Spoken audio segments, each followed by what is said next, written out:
79వ స్వాతంత్ర దినోత్సవ వేడుకలను పురస్కరించుకొని హన్మకొండ పోలీస్ పరేడ్ గ్రౌండ్స్ నందు రాష్ట్ర అటవీ పర్యావరణ దేవాదాయ శాఖ మంత్రి వర్యులు కొండా సురేఖ ముఖ్య అతిథిగా హాజరై పోలీస్ గౌరవ వందనం స్వీకరించి తదుపరి జాతీయ పతాకావిష్కరణ గావించారు. అనంతరం జిల్లా అభివృద్ధి కార్యక్రమాలకు సంబంధించి సమగ్ర వివరాలు తెలియజేశారు. అనంతరం ఉత్తమ ఉద్యోగులకు ప్రశంసా పత్రాలు అందజేశారు. చిన్నారులు ప్రదర్శించిన సాంస్కృతిక కార్యక్రమాలు అందరినీ అలరించాయి.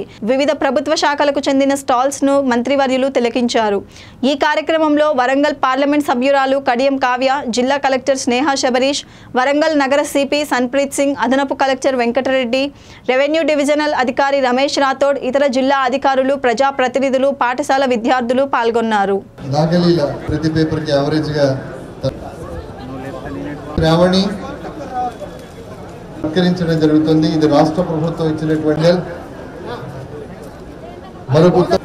హనుమకొండ సేవా పథకం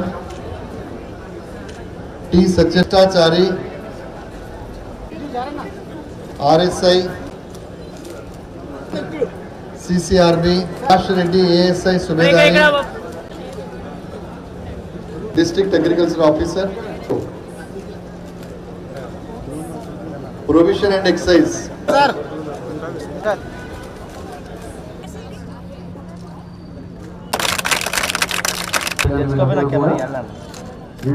మంచి సమన్వయం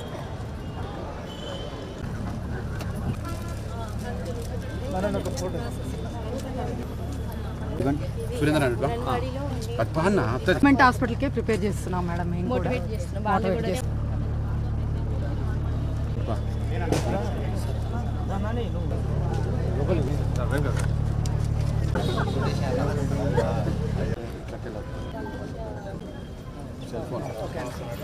ఆరోగ్య శాఖ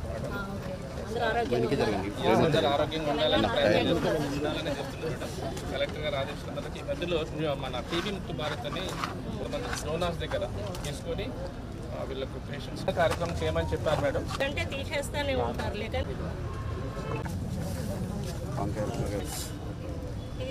మా వింగ్ మాకు లేడు ఫోటోగ్రాఫర్ 2-4 రోజులు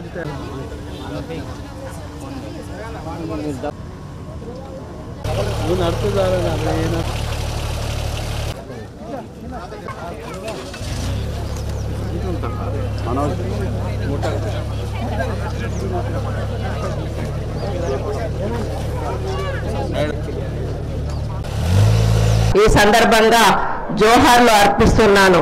తెలంగాణ ప్రజల ఆకాంక్ష మేరకు ప్రజా ప్రభుత్వం నిరుపేదల సంక్షేమానికి 6 గ్యారంటీల వినూత్న పథకాలకు శ్రీకారం చుట్టింది. దీనిలో భాగంగా ఇందిరమ్మ ఇండ్లు, రైతు భరోసా, రేషన్ కార్డులు, ఇందిరమ్మ ఆత్మీయ భరోసా, గృహజ్యోతి, రాజీవ్ ఆరోగ్యశ్రీ మొదలైన సంక్షేమ పథకాల ఫలాలను క్షేత్రస్థాయిలో అర్హులైన పేదలను గుర్తించి అందించేందుకు కృషి చేస్తున్నామని తెలియజేస్తున్నాను. జిల్లా సర్వతోముఖాభివృద్ధికి రాష్ట్ర ప్రభుత్వం చేపడుతున్న అభివృద్ధి సంక్షేమ కార్యక్రమాల ప్రగతిని ఈ సందర్భంగా సవినయంగా మీ ముందు ఉంచుతున్నాను. వ్యవసాయ శాఖ ప్రజాప్రభుత్వం ఏర్పడిన తర్వాత రాష్ట్ర వ్యవసాయ చరిత్రను తిరగరాసి అన్నదాతల సంక్షేమానికి ₹1,00,000 1,13 కోట్ల రూపాయలను ఖర్చు చేయడం జరిగింది. తెలంగాణ ప్రభుత్వం వ్యవసాయ రంగానికి అధిక ప్రాధాన్యతనిస్తూ రైతుల సంక్షేమానికి పెద్దపీట వేస్తూ రైతు భరోసా, రైతు బీమా, రైతు రుణమాఫీ పథకాలను అందిస్తుంది. రైతు రుణమాఫీ పథకం కింద గత ఏడాది ఇదే ఆగస్టు 15న మరి రైతు రుణమాఫీకి శ్రీకారం చుట్టడం జరిగింది. రాష్ట్రంలోని 25.35 లక్షల మంది రైతులకు 20,616 కోట్ల రుణమాఫీ చేసి ఈ దేశంలో ఏ రాష్ట్ర ప్రభుత్వం రాయని కొత్త చరిత్ర ఈ ప్రభుత్వం రాయడం జరిగింది. తెలంగాణ రైతును రుణ విముక్తి చేసి దేశంలో అత్యధిక పంట పండించే దిశగా ప్రోత్సహించడం కూడా జరిగింది. రైతులు వ్యవసాయ సాగు తదితర అంశాలకు సంబంధించి బ్యాంకులో పొందిన 2 లక్షల పంట రుణాలకు గాను తెలంగాణ రాష్ట్ర ప్రభుత్వం రుణమాఫీ పథకం అమలు చేయడం ద్వారా హనుమకొండ జిల్లాలోని 54,734 మంది రైతులకు 450.09 కోట్ల రూపాయలను రుణమాఫీ చేయడం జరిగింది.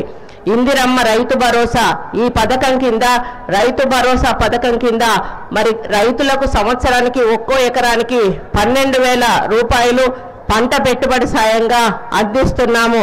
పరిమితులు లేకుండా ప్రతి రైతుకు కూడా ఈ పథకం కింద సహాయం చేయడం జరిగింది.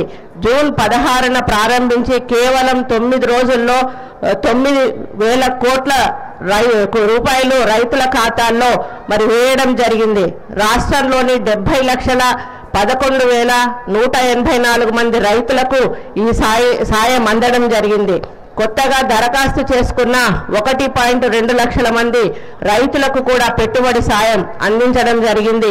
జిల్లాలో ఈ వానాకాలం 2025 నందు 1,44,192 మంది రైతులకు మొదటి విడత 6,000 రూపాయల చొప్పున 152 కోట్ల 76 లక్షల రూపాయలు రైతుల ఖాతాలో జమ చేయడం జరిగింది. రైతు బీమా ఇంటికి పెద్ద దిక్కు అయిన రైతు అకాల మరణం చెందినప్పుడు వారి కుటుంబాన్ని ఆదుకునే దిశగా మరణించిన రైతు కుటుంబానికి మరి బ్యాంకు ఖాతాలో 5 లక్షలు జమ చేయడం జరుగుతుంది. జిల్లాలో ఈ పథకం కింద 24-25 పాలసీ సంవత్సరానికి 333 మంది రైతు కుటుంబాలకు ఒక్కొక్కరికి 5 లక్షల చొప్పున 16 కోట్ల మరి 65 లక్షల రూపాయలు వారి ఖాతాలో జమ చేయడం జరిగింది. రైతులతో నూతన వ్యవసాయ పద్ధతుల ద్వారా అధిక దిగుబడిని సాధించేందుకు ప్రొఫెసర్ జయశంకర్ వ్యవసాయ విశ్వవిద్యాలయ శాస్త్రవేత్తలతో సంయుక్తంగా జిల్లాలోని 55 క్లస్టర్లలో మే 5 నుండి జూన్ 13 వరకు రైతు అవగాహన సదస్సులు నిర్వహించడం జరిగింది. మహిళలకు మహాలక్ష్మి పథకం ద్వారా ఉచిత రవాణా సదుపాయం ప్రజాప్రభుత్వం బాధ్యతలు స్వీకరించి 48 గంటల్లోనే మహాలక్ష్మి పథకం కింద ఆడబిడ్డలకు ఆర్టీసీలో ఉచిత రవాణా సౌకర్యాన్ని కల్పించడం జరిగింది. ఈ పథకం కింద ఆడబిడ్డలకు 6,790 కోట్లు ఆదాయం ఇప్పటికే వచ్చింది. ఇటీవలే మరి 200 కోట్ల మైలురాయిని దాటినాయి. మా విజయాలలో ఈ మైలురాయి ఒకటిగా మరి చెప్పుకోవడం జరుగుతూ ఉందంటే 200 కోట్ల మంది మహిళలు ఈ యొక్క ప్రయాణాన్ని ఉపయోగించుకున్నారు అని చెప్పడానికి నేను గర్వపడతా ఉన్నాను. రాష్ట్రంలో ఆడబిడ్డల సంక్షేమం అభివృద్ధి కోసం మా ప్రభుత్వం మొత్తంగా 46,689 కోట్లు సమకూర్చింది. జిల్లాలో ఇప్పటి వరకు 9,12 లక్షల మంది మహిళా ప్రయాణికులు ఉచిత రవాణా సౌకర్యాన్ని వినియోగించుకోగా దీని ద్వారా 372.99 కోట్ల రూపాయల లబ్ధి పొందడం జరిగింది.